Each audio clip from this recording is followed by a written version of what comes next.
प्राचीन समय की बात है, जब सिकंदर महान अलेक्जेंडर द ग्रेट अपनी अजेय सेना के साथ दुनिया जीतने निकला था। वह अपनी ताकत, बुद्धिमानी और युद्ध कौशल के लिए प्रसिद्ध था। उसने एक के बाद एक राज्य पर विजय प्राप्त की और एक समय ऐसा आया जब वह भारत की भूमि पर पहुंचा। सिकंदर ने सुना था कि भारत की भूमि पर महान योद्धा और समृद्ध संस्कृति है। उसकी महत्वाकांक्षा थी कि वह भारत को भी अपने साम्राज्य में शामिल करे।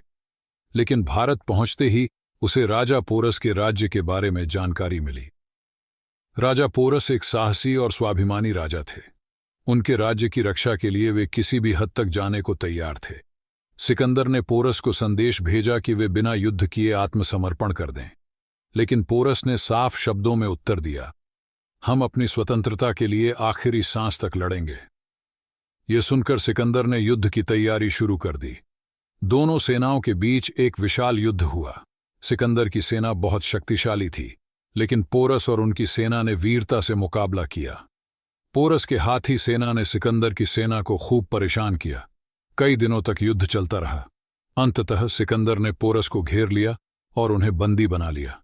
जब पोरस को सिकंदर के सामने लाया गया तो सिकंदर ने उनसे पूछा, तुम्हारे साथ कैसा व्यवहार किया जाए? पोरस ने गर्व से उत्तर दिया, जैसा एक राजा दूसरे राजा के साथ करता है। सिकंदर पोरस के साहस और स्वाभिमान से बहुत प्रभावित हुआ। उसने पोरस को न केवल उनकी स्वतंत्रता वापस दी, बल्कि उनका राज्य भी लौटा दिया।